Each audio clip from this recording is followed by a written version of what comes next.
Hello guys, चलते हैं संख्या पद्धति नंबर सिस्टम प्रश्नावली 1.1 में चलते हैं। पिछली वीडियो में मैंने आप लोगों को बताया था नंबर्स के बारे में। प्राकृतिक संख्या किस पर कहाँ से होती है? 1 से होती है। Counting number is natural number, ठीक है। गिनती की संख्या क्या है? दाएं से आएगा, ठीक है ना। पूर्ण संख्या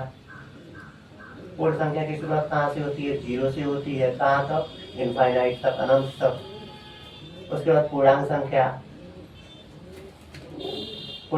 क्या होता है? 0 के राइट साइड में +1 +2, इनफाइनाइट तक। 0 के लेफ्ट साइड में -1 -2, इनफाइनाइट तक। उसके बाद परिमेय संख्या आपको बताया था, ठीक है। परिमेय संख्या P/Q के रूप में होती है। Q = not 0, यानी कि अंश और हर के रूप में होता है। अंश बटा हर होता है, हर not 0। हर क्या होना चाहिए? 0 नहीं होना चाहिए। और परिमेय संख्या उदाहरण दे दीजिए। एग्जाम्पल 2/3, 4/7, 5/7, 22/7, ठीक है। 0 के नीचे 0/1 लिख सकते हैं। अपरिमेय संख्या क्या हमने बताया था? ऐसी संख्या जिसे P/Q के रूप में न लिखा जा सकता, यानी करने की चीज, करने में 2, करने में 3, करने में 7। पाई देखिए यहाँ 22/7 परिमेय संख्या है क्योंकि P/Q के रूप में है। यहाँ पाई अपरिमेय संख्या है, बहुत ध्यान दीजिएगा, ठीक है। उसके बाद हमने लास्ट नंबर बताया था वास्तविक संख्या। वास्तविक संख्या क्या होता है? परिमेय संख्या प्लस अपरिमेय संख्या। परिमेय संख्या क्या होता है? P/Q के रूप में होता है। अपरिमेय संख्या क्या होता है? करने में 2 हो गया। इसका और बहुत सारे एग्जाम्पल 2/3 प्लस करने में 7, बहुत सारे लिख सकते हैं, ठीक है। ये पिछली वीडियो में हो गया था, विस्तार से देख लीजिएगा इसको। चलते हैं प्रश्नावली की तरफ। प्रश्नावली क्या कर रहा है? पहला क्या कर रहा है आप लोगों से? क्या 01 परिमेय संख्या है? क्या 01 परिमेय संख्या है? इसे P/Q के रूप में लिखा जा सकता है, जहां PQ क्या है? जहां PQ पूर्णांक, यही आपसे कह रहा है। हल सत्य, हाँ। 01 परिमेय संख्या है। इसे 0/1 that is 1 = not 0, जहां 1 और 0 क्या है? पूर्णांक। देखिए 1 और 0 पूर्णांक संख्या है। पूर्णांक संख्या क्या होती है? 0 के राइट साइड में +1 +2 +2, 0 के लेफ्ट साइड में -1 -2। ये दोनों वेरी कर रहे हैं ना पूर्णांक संख्या में, देख सकते हैं। हाँ, 0 परिमेय संख्या। इसे 0/1 किसी भी संख्या के नीचे 1 मान सकते हैं, 2 के नीचे 1 मान सकते हैं, 0 के नीचे 1 मान सकते हैं ना। तो 0/1 P/Q के रूप में लिख सकते हैं, जहां 1 तो 0 तो है नहीं, 1 = not 0, जहां 1 और 0 क्या है? पूर्णांक संख्या है। दूसरा क्या कह रहा है? 3 और 4 के बीच में 6 परिमेय संख्या ज्ञात कीजिए। 3 और 4 के बीच में 6 परिमेय संख्याएं ज्ञात कीजिए।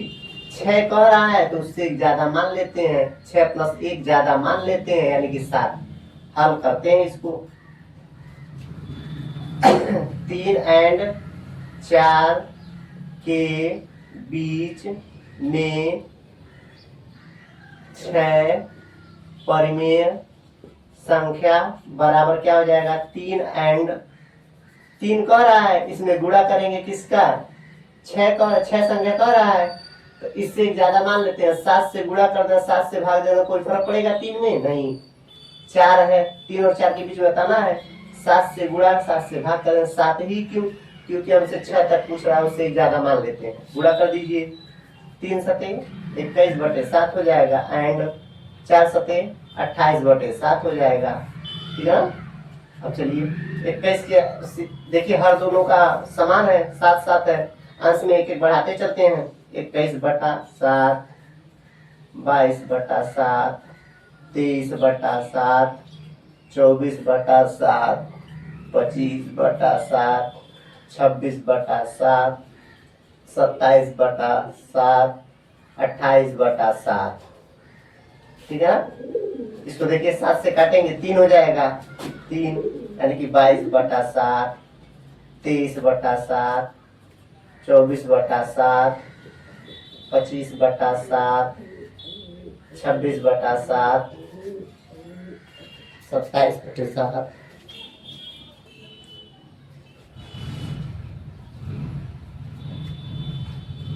28/7। देखिए 6 परिमेय संख्याएं हो गई, 1 2 3 4 5 6, यही 6 परिमेय संख्या आपसे पूछ रहा है। इसकी दूसरी विधि आप लोग देख लीजिए, कह रहा है सेकंड विधि, 3 एंड 4 के बीच 6 परिमेय संख्या बराबर 3 से ज्यादा लेकिन 4 से छोटा है, 3/1 मान सकते हैं, 3/2 मान सकते हैं, 3/4 मान सकते हैं, 3/5 मान सकते हैं, 3/6 मान सकते हैं, ठीक है। क्योंकि 31/10 इसको लिख सकते हैं, 32/10 लिख सकते हैं, ठीक है ना। कैसे लिखेंगे 3 1 को कैसे लिखेंगे भैया, दशमलव के स्थान पे 1 मान लेते हैं, दशमलव के स्थान पे 1 मान लेते हैं, इधर जितना हो 0 बढ़ा देंगे, यानी कि 31/10 ऐसे लिख देते हैं, ठीक है ना। अगर 4.1187 हो तब भी क्या करेंगे, या दशमलव के नीचे 1 मान लेते हैं, दशमलव जहाँ पे रहता है 1 मान लेते हैं, इधर जितना अंक हो उतना 0 लिख देते हैं, 2 4 अंक है, ऊपर वाला वैसे ही लिख देते हैं 41 दशमलव फ्री करने के लिए। देखिए ये संख्या p/q के रूप में हो गई, ठीक है ना। तो ऐसे ही हमारा 3 और 4 के बीच में 6 परिमेय संख्या आराम से लिख सकते हैं। शायद तो 1 2 3 4 5 ही लिखा है, एक और लिख दीजिए, 3.7 लिख दीजिए, 1 लिख दीजिए, ये भी देखिए 4 से छोटा है, नोट कर लीजिए।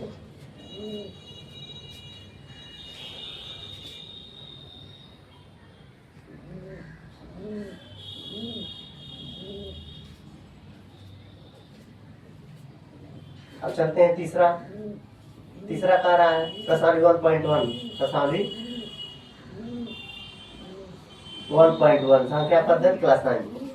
तीसरा कह रहा है 3/5 और 4/5 के बीच में 5 परिमेय संख्या है, 3/5 एंड 4/5 के बीच 5 परिमेय संख्या ज्ञात कीजिए, ठीक है। 5 कह रहा है, उससे एक ज्यादा मान लेते हैं, एक ज्यादा मान 5 + 1 6, हल, ठीक है ना। 3/5 ऐसे ही लिख दिए एंड 4/5 के बीच में 6 परिमेय संख्या, 6 नहीं 5 करो ना, 5 परिमेय संख्या, 5 परिमेय संख्या बराबर, ठीक है, 5 परिमेय संख्या। तो 3/5 5 कह रहा है, उससे एक ज्यादा मान लेते हैं, उसी से दोनों ऊपर नीचे गुणा कर देते हैं, ये रूल है। 4/5 है, 6/6 से कर दीजिए, 5 संख्या कर रहा है, उससे एक ज्यादा मान लेते हैं, उसी का ऊपर नीचे गुणा कर देते हैं, बस सिंपल सा है। 6 3 के 18 हो गया, 18 5 6 का 30 हो गया एंड 4 6 के 24 हो गया, अपन 6 4 को 24 हो गया, ठीक है। 5 6 का 30, 5 6 का 30, 5 6 का 30 ये 6 है, 5 6 का 30 ये भी हो गया। देखिए हर दोनों का समान है, अंश में एक एक बढ़ाते चलेंगे। 18/30, 19/30, 20/30, 21/30, 22/30, 23/30 और लास्ट वाला क्या है 24/30, ये आपको दिया है। देखिए इसको काट लीजिए, 6 3 18 6 25, 6 से काटेंगे कटेगा ना, 6 3 18 6 35, बीच में क्या है 19/30, 20/30, 21/30, 22/30, 23/30, 6 चौको 24, 6 5 30। देखिए 2 संख्याएं हो गई, इनके बीच में 1 2 3 4 5 संख्याएं हो गई, ये हमारी संख्या हो गया, यानी 3/5 एंड 4/5 के बीच 5 परिमेय संख्या, यही हो गया आंसर हो गया। ठीक है, नोट करिए आप लोग।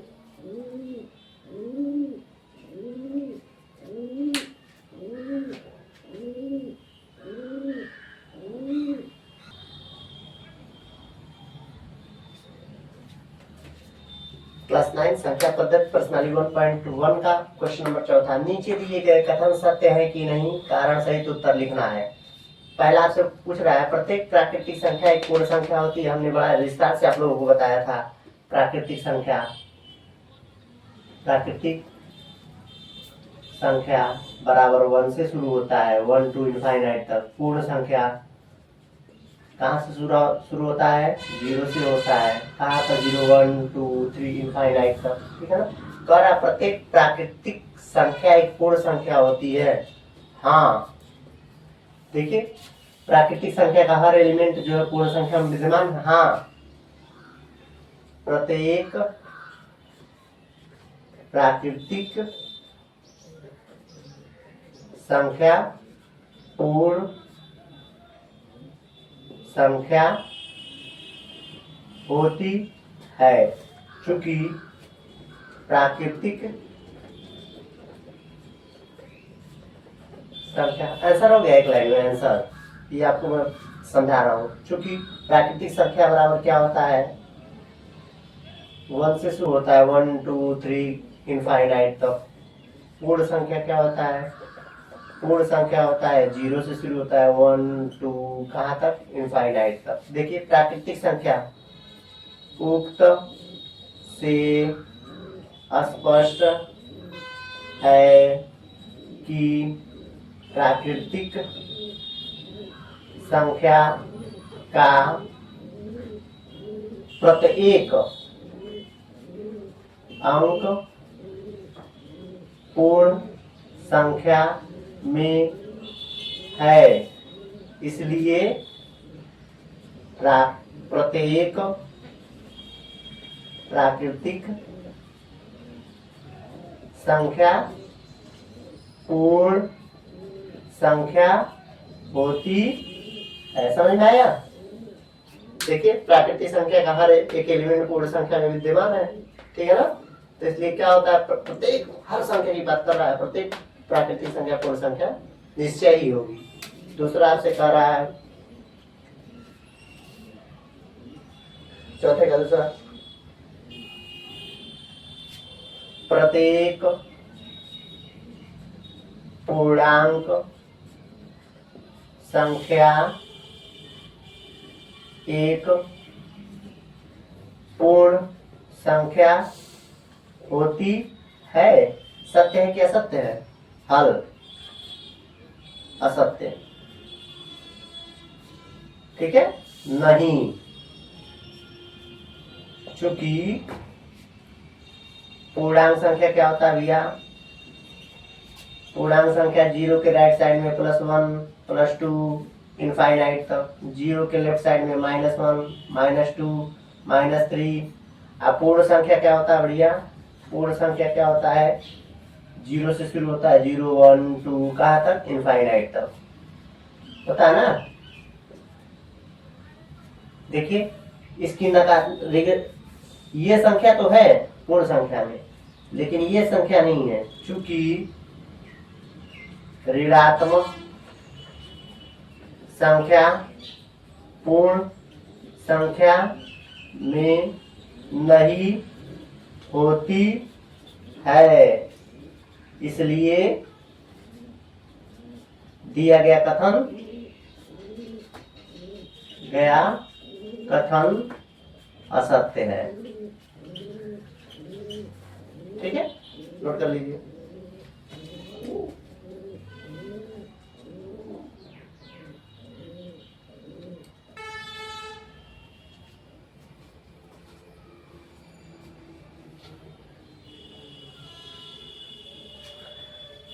चौथा 1.1 चौथे का तीसरा जो क्वेश्चन कर रहा है आपसे, प्रत्येक परिमेय संख्या एक पूर्ण संख्या होती है। प्रत्येक परिमेय संख्या एक पूर्ण संख्या होती है नहीं। ठीक है, असत्य। ऐसा कैसे? चूंकि परिमेय संख्या p/q दैट इज 2/3, 5/7, 8/11 स्वान को पूर्ण संख्या में लिखना असंभव है। इसलिए दिया गया कथन असत्य है। ठीक है ना भाई, p/q के रूप में जो संख्या होंगी उसको पूर्ण संख्या क्या होता है भैया? 0, 1, 2, 3, 4, 5 के रूप में लिखना असंभव है। इसलिए संख्या क्या है? दिया गया कथन क्या है? असत्य है। ठीक है, चलते हैं।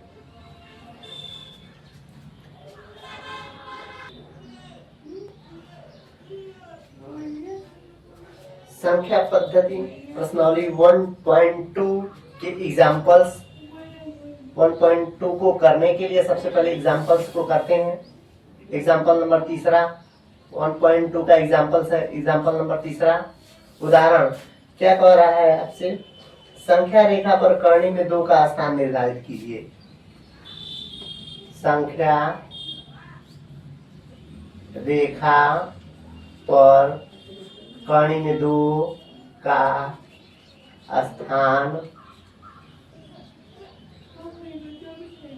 निर्धारित कीजिए। कर्ण में 2 का स्थान निर्धारित करने के लिए कह रहा है हल। कर्ण में 2 को क्या लिख सकते हैं? कर्ण में 1+1। ठीक है, इसको करने के लिए कर्ण में 2, चूंकि पाइथागोरस प्रमेय हम लोग जानते हैं। पाइथागोरस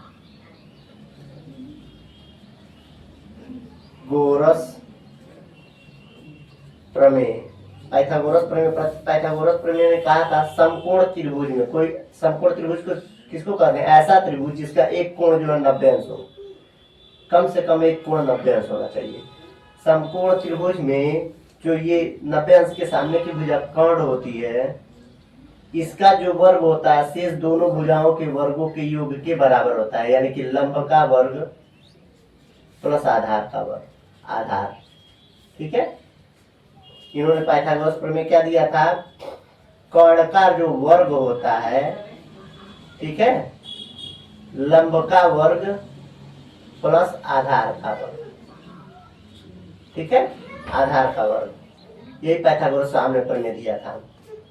तो मान लीजिए अगर हम इसको 1 मान रहे हैं, आधार 1 मान ले रहे हैं, लंब 1 मान ले रहे हैं, मान है इस त्रिभुज में 1 का स्क्वायर प्लस 1 का स्क्वायर कर्ण का वर्ग बराबर 1 का स्क्वायर मतलब 1 गुणे 1 ही होगा। 1 का स्क्वायर का मतलब 1 गुणे 1 ही होगा। ठीक है, ये 2 हो गया। यानी कि कर्ण का वर्ग क्या है? 2 है। यानी कि कर्ण इधर से स्क्वायर हटाएंगे तो इधर कर्ण बन जाएगा। कर्ण बराबर क्या हो जाए? कर्ण में 2 हो गया ना। यानी कि हम किसी तरह से अभी संख्या रेखा लिखते हैं। संख्या रेखा पर दिखाना है इसी को क्या दिखाना? संख्या रेखा पर एक संख्या रेखा का निर्माण करेंगे। अब इसकी 2 विधियां मैं बता रहा हूँ चांदे की सहायता से। ये केवल जानकारी के लिए है, आपको बताया गया है। मेन सवाल यहाँ पे चांदे की सहायता से संख्या रेखा पर कर्ण में 2 का स्थान निर्धारण। संख्या रेखा बना दीजिए। संख्या रेखा 0, इधर राइट साइड में +1, +2, +3, लेफ्ट साइड में -1, -2, -3। ठीक है, चांदा यहाँ रखेंगे, यहाँ पर हम 90 डिग्री का कोण बना देंगे। ठीक है, अब ये दूरी हम 1 मान लेते हैं, यही दूरी चाप से यहाँ पर 1 कर लेंगे, लगा देंगे। जितनी दूरी ये है उतनी दूरी ये है, माना है हमने। अब इनको मिला देंगे, अगर एक ये है एक ये है तो ये हमारा करनी में 2 हो जाएगा, यही हमारा करनी में 2 हो गया। अब इसी करनी में 2 को ही हमको संख्या रेखा पर, इस रेखा पर दर्शाना है, ठीक है। तो ये दूरी नाप लेंगे प्रकार और पेंसिल की सहायता से, ठीक है। अब ये जितनी दूरी है, प्रकार का नोक यहाँ रखेंगे, पेंसिल का नोक यहाँ रखेंगे, ऐसे एक चाप लगाएंगे किस पर, संख्या रेखा पर। यही हमको मिल गया करनी में 2। यही जो बिंदु हमारा क्या है, करनी में 2 है। आप लोग नाप के बनाएंगे तो एकदम सही से आएगा, ठीक है। दूसरी विधि प्रकार की सहायता से, प्रकार की सहायता से एक संख्या रेखा का निर्माण करेंगे। यहाँ पॉइंट को 0 मान लेंगे, इधर 1 होता है, इधर 2 होता है, इधर 3 होता है, इधर -1 होता है, इधर -2 होता है, इधर -3 होता है, संख्या रेखा है। अब यहाँ पर प्रकार और पेंसिल की सहायता से प्रकार का नोक यहाँ रखेंगे, ठीक है, और पेंसिल से एक चाप लगाएंगे, ऐसे अर्धवृत्त का निर्माण करेंगे, ठीक है। अब यहाँ आधे से अधिक दूरी लेकर के एक ऊपर चाप लगाएंगे, उसी चाप से यहाँ चाप लगाएंगे, हमको 90 डिग्री का कोण एक मिल जाएगा। ये दूरी हम 1 यूनिट मान लेते हैं। इसी यूनिट को यहाँ पर नाप करके टिक कर देंगे, 1 यूनिट, तो ये हमको करनी में 2 मिल गया, ठीक है। अब उसी चाप इसको नाप लेंगे, ठीक है। प्रकार का नोक यहाँ रखेंगे, पेंसिल का नोक यहाँ रखेंगे, चाप नाप लेंगे, यही हमारा करनी में 2 है। इसी को हम गिरा देंगे किस पर, संख्या रेखा पर। देखिए ये गिर गया, यही हमारा करनी में 2 हो गया। 2 विधियां हमने बता दिया संख्या रेखा पर करनी में 2 का स्थान निर्धारण, नोट कर लीजिए।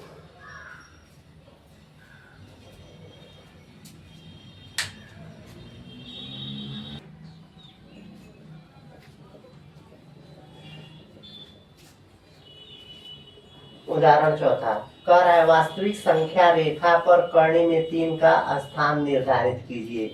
यानी कि हल करते हैं, करनी में 3, करनी में 3 का मतलब क्या होता है, 2 + 1, यानी कि करनी में 2 दिखा देंगे, उसके ऊपर 1 दिखा देंगे, तो हमारा करनी में 3 का स्थान निर्धारण होता है। सेम प्रोसेस चांदे की सहायता से हम बता रहे हैं। पहला चांदे की सहायता से सबसे पहले एक संख्या रेखा खींच लेंगे, ठीक है। अब यहाँ पे एक पॉइंट मांगे, 0 है, 1 हो गया, ये क्या हो गया, 1 हो गया, माइनस में -2 हो गया, -3 हो गया, वास्तविक संख्या रेखा बनाना है, 2 हो गया, ये 3 हो गया, ठीक है। यहाँ पर चांदा रखेंगे, एक 90 डिग्री का कोण हम तैयार कर लेंगे, ठीक है। ये जितनी दूरी है उतनी ही दूरी का यहाँ पे कट कर लेंगे प्रकार और पेंसिल की सहायता से। ये दूरी 1 यूनिट हम मान रहे हैं, तो ये भी दूरी 1 यूनिट हो जाएगी। जब ये 1 यूनिट होगी, पाइथागोरस साहब ने कहा है कर्ण का वर्ग होता है करनी में 2 हो जाएगा, ठीक है। हमको ये करनी में 2 मिल गया, ठीक है। अब इसी लाइन को आगे बढ़ा देंगे, करनी में 2 मिल गया, अब इसके ऊपर करनी में 1 बना देंगे तो हमको करनी में 3 मिल जाएगा। इसी को एक लाइन को आगे बढ़ा देते हैं। अब हम चांदा यहाँ रखेंगे, यहाँ पर एक इस रेखा पर, पहले हमने इस रेखा पर 90 डिग्री का कोण बनाया, अब इस रेखा पर हम 90 डिग्री का कोण बनाएंगे। चांदा रखेंगे, एक 90 डिग्री का कोण बनाएंगे, ठीक है। एक 90 डिग्री का कोण हम बना दिए चांदा रख करके, ठीक।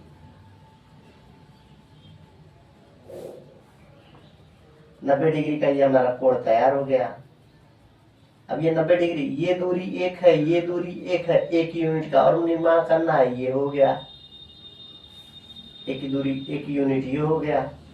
अब यही हमारी क्या है, करनी में 3 है, यही दूरी क्या है, करनी में 3। ये दूरी नापेंगे प्रकार और पेंसिल का नोक रख करके, प्रकार का नोक यहाँ रखेंगे, पेंसिल का नोक यहाँ रखेंगे, ऐसे ला करके हम गिरा देंगे। ये जहां पर गिरेगा वही हमारा क्या है, कौड़ी में 3 है। ठीक है ना। अब यही काम प्रकार की सहायता से करते हैं। पहली विधि हमने बता दिया, दूसरी विधि थोड़ा आपको बता दे रहे हैं। एक संख्या रेखा का निर्माण करेंगे। ठीक है, सीधी रेखा नहीं, आप लोग सीधी बनाइएगा।